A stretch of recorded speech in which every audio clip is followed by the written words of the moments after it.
Mes tęsiam diskusiją, kodėl taip aršiai priešinamasi kasos aparatams, aiškinamės argumentus kartu su turgaus prekeiviais, kartu su finansų ministrė Ingrida Šimonytė, kuri čia studijoje, taip pat smulkiųjų verslininkų ir prekybininkų asociacijos garbės pirmininku Eduardu Šablinsku, bei Jekaterina Rojaka, ekonomiste iš DNB Nordbanko.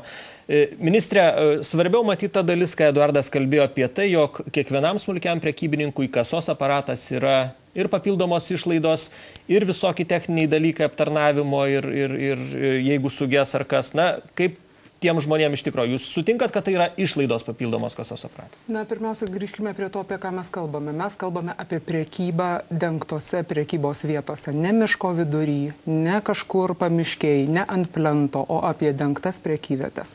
Ir tikrai taip, kaip kaimuose daug metų egzistuoja mažos parduotuvėlės, kur yra dažniausiai personalinės įmonės, kurios visada turėjo naudoti kasos aparatus ir juos visada naudojo. Ir eksploatavimas, ir priežiūra tų kasos aparatų buvo kažkaip juk užtikrinama iki šiol. Tiesą sakant, atsižvelgdami į tas diskusijas dėl kaštų, na, jau jeigu patys kasos aparatai kaip daiktas įsigyjamas yra kompensuojamas mokesčių mokėtojų lėšomis, mes taip pat įsiklausome ir į tą užkulisiuose ar viešumoje kartojamą motyvą dėl eksploatavimo išlaidų. Taip, Finansų ministerija yra pateikusi projektą, kuriuo siūlo visiems ūkio subjektams, pradedant verslo liudytojais, baigiant ir įmonėmis ir visais kitais, atsisakyti privalomo profilaktinio patikrinimo. Tai tuomet niekas negali pasakyti, kasgi yra tos milžiniškos išlaidos susijusios su kasos aparato eksploatavimu. Aš pats, ministrė, girdėjęs, apie 300 litų kas mėnesį vaikšto tokios kalbos apie kainą, kuri už kasos aparato eksploatavimą gali būti. Kasos aparatai šiuo metu pagal galiojantį teisės aktą privalo būti profilaktiškai prižiūrėti, tai yra profilaktiškai patikrinti kartą į metus ir tas profilaktinis patikrinimas kainuoja nuo 2 iki 300 litų į metus. Nors čia sumos buvo minimos viešumoje ir 1000 siekiančios ir taip toliau, bet tai yra 200-300 litų į metus. Bet mes taip pat manome, kad tie, kas naudoja fiskalinius kasos aparatus, tikrai neturėtų turėti tokios prievolės ir nesvarbu, kas tai yra, ar žmonės, ar įmonės, neturėtų turėti tos privalomos prievolės profilaktiškai tikrinti, jeigu kasos aparatas nesugedo. Ir šitos prievolės mes esame nusiteikę atsisakyti, nutarimo projektas yra derinamas, bus pateiktas vyriausybė ir tikrai įsigalios anksčiau, negu ateis pirmas profilaktinės peržiūros laikas. Ar jūs pasakyti, kad nieko nekainuos tuomet? Ne, tai kainuos kasos aparato juosta be jokios abejonės, baterija galbūt, bet tai 10 litų ribose. Mes kalbame apie 10 Jokingai litų mažos sumos. Ribas, žinoma. Eduardai. Pirmiausia, tai tikrai kainuos. Atsiminkit, kad toj pačioj prekyvietėje vyksta didžiulė konkurencija. Stovi iš eilės, kaip žinote, eilėse, vienas šalia kito prekybininkai, visko tarp jų būna. Atsiradus kasos aparatui yra problemos ir aš galiu praeidamas netyčia arbatos ar kavos užpilti ir nueiti toliau. Taip, visko būna, čiagi šalia, neuždari. Noriu pabrėžti, kad... O svarstyklė šaldytuvai. Minutėlė. Kas dirba su individualia įmonė. Ten darbdavys prižiūri savo toj mažoj parduotuvėlėj darbuotojai, jam kasos aparatas išties reikalingas darbdaviai. Antras sugedus, jis darbdavys veža pakeisti arba net kitą turi pakaitį. Darbininkui tas nerūpi. Čia viskas kris ant to paties žmogaus pečių. Kita vertus, tą kasos aparatą 108 turgavietės, iš jų maždaug 90 dirba 1 kartą, 2 kartus į savaitę. Tampyti su savimi žmogui dėl tų kelių dienų. O kiek sveria kasos aparatas? Kiek sveria? Jo dydis. Kur įdėti, kur įslėpti, kai aš einu pavalgyti, kai aš einu į tualetą, nepaliksi ant stalo. Čia tokie absurdiški, bet jeigu nors vienas tai atsitinka, jis iš karto suvaržo tavo darbe, kuriam laiko eliminuoja. Tu tampi nedarbingas, kol suskambinsi, kol atiduosi remontui. Jeigu dar nepasimei knygelės, čia tie mažmažiai, kurie sudaro visumą, bet jeigu aš dirbu individualiai. Apsunkins gyvenimą kaip reikiant jums. Kai puiku, kad ministerija taip gerai sako, kad panaikinsim tas sutartinius, lyg tai sumažins. Bet kad juos remontuoti reikės ir kokią žmonių kategoriją prekyvietėje, kaip jūs sakot, dėl vienos bobutės. O kiek jūs bobučių ir senelių neįgalių eliminuosit su kasos aparatų įvedimu? Kiek? maždaug apie 10-15 procentų tikrai turės pasitraukti. Dabartinių prekiautojų. Taip, tai ne mano jau žodžiai, o gerai, pačių prekybos savininkų. Ir vieną pastabėlį. Labai gerai pasakėt. Sunku buvo, kai įvedinėjo technologinius dalykus, sakysime, kaip kompiuterius. Mes ir siūlom. Vietoj kasos aparatų, ne tik kad šiems, kurie ateina dirbti, bet ir visiems ateinančiam dirbti smulkų verslą, kaip socialinį, kiekvienam po laptopą, kompiuteriuką. Jis viską ten suves. Aišku, Jekaterina, kaip jūs tuos argumentus dabar girdite? Ir dėl arbatėlės užpiltos, ir dabar girdim ir apie riebaluotus pirštus, kuriais paspaus ir galbūt suges ir svorį nemenka tų aparatų, kur močiutė nešiotis turės. Dirbantys su maistu, aš vis dažniau pastebiu, ateidama į turgų, kad žmonės vis dėvi pirštinės. Ir tai yra labai sveika, man taip atrodytų. Dėl visų kitų dalykų, žinoma, yra nuožmi konkurencija. Kita vertus, nekartą stebėjau, kaip prekybininkai šalia stovintis dalyjasi ir patarimais, ir pinigais, jeigu reikia iškeisti ir visa kita. Tai man atrodo, kad bent jau tam tikra draugiška pagalba palaikyti aparatą nubėgus iki išvaistės ar pavalgyt turėtų būti.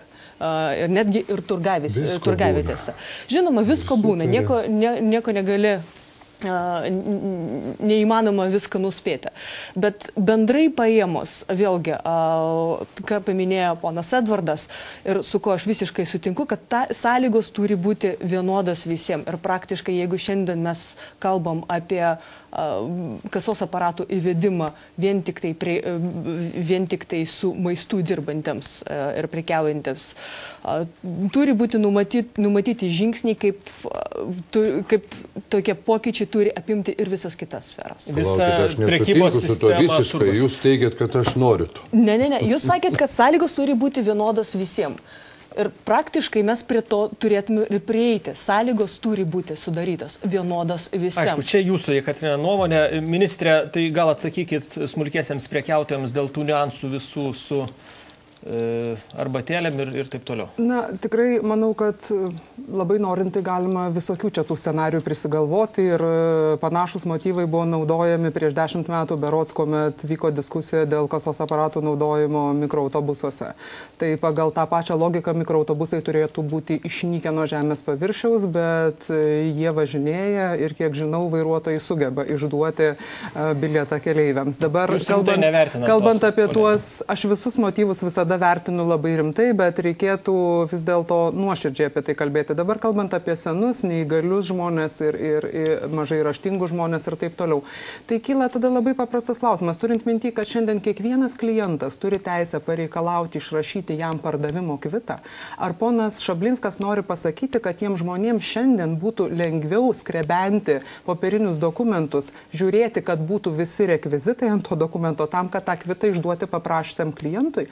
Aš manau, kad ir dar žurnalą pildyti vakare atsisėdus.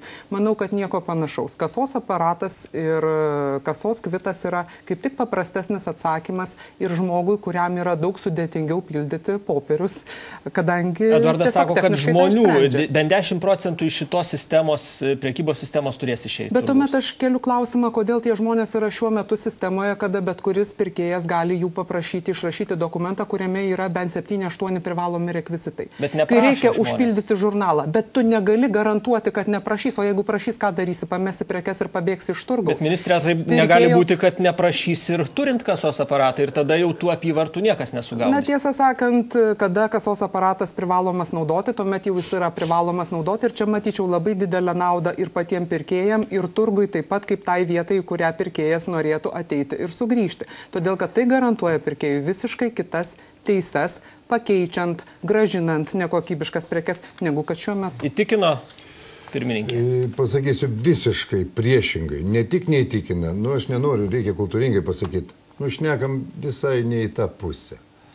Ką duoda tas kasos čekis? Parašyta kilogramas ir kaina, kurią nusidėrėsi, nenusidėrėsi. Žmogus sako, nerašys savo. Kaip tu nerašysi, kad aš analizuočiau, kokias pardaviau ten obolį, kriaušę, mėsos gabalą, kurią išpjova tam, kad analizuot, kas geriau eina ir kiek išėjo. Tai vadinasi, vis tiek aš rašysiuos ir dabar rašosi. O dėl kasos kvito išrašymo viens kitam padeda. Čia nepaslaptis. Nes yra rusakalbiai, yra lenkai, kurie po šiai dienai tik priekyvietė gali įsilaikyti, nes kitur reikia lietuvių kalbos privalomo mokėjimo ir ten viens kitam padeda parašyti tokius dalykus. Be to, kvitas šiuo metu priekyvietė, kaip mes ir iškovojom su gerbiamu ministrė, tada susitarim, tik pareikalavus. Niekas dabar nedraudžia pareikalauti tą kvitą išrašyti. Dabargi gražiai užmesta dar vieną kilpą. Kasos aparatui sugedus, privalomai kiekvienam išrašyti tą kasos kvitą ir labai gerai pasakėt, su 8 ar 10 rekvizitų. Tai kas eilutėj lauks, jeigu pas tai gera prekė, aišku, nueis kitur. Visiškai šiuo metu nereikalinga ir ypač šiuo sunkiu ekonominiu metu priešinti tarpusio liaudį, mūsų pensininkais, mokytais, kad dėl mūsų negauna, bet pasižiūrėti, kad tai socialinė pusė žmonių, kurie nedarbo biržai stovi ir meldžia 650, bet dirba finansinių nusikaltimų tyrimų tarnybos direktorius sakė apie konkrečią istoriją, kai nesumokamos yra realiai beveik milijoninės sumos. Tegul tik gerbiamas Gailius gerai dirba. Aš žinau keletą kitų istorijų, kaip galima įsisukti ir panašiai. Mes neginam tų nesąžiningų verslininkų, kurių visur pasitaikys. Ir kur aiškiausiai, kur 10 000 žmonių stovi, visada atsiras šaukštas deguto, kuris sviesto statinę pagadys. Tam jie ir yra, kad išgaudytų tokius. Jūs manote, čia vienkartiniai atvejai? Tai žinoma, tai 3%, gerbiama ministrė Regis minėjot, jūsų finansų ministerija, jos mokesčių įstaiga, kad nusižengimų prekyvietės yra.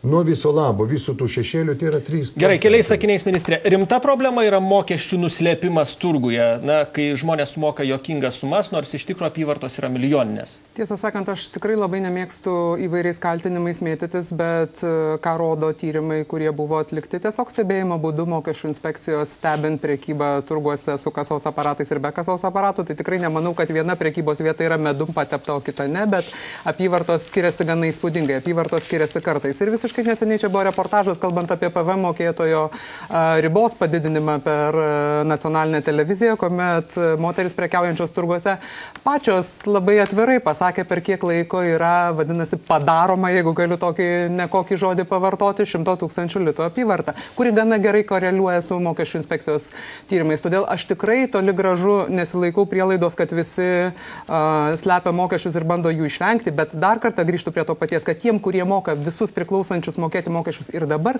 iš tikrųjų niekas ir nepasikeis. Ačiū Jums, dėkui, kad atvykote į karštą vakarą. Ačiū žiūrovams už dėmesį. Iki susitikimo rytoj be 8:30 vakare.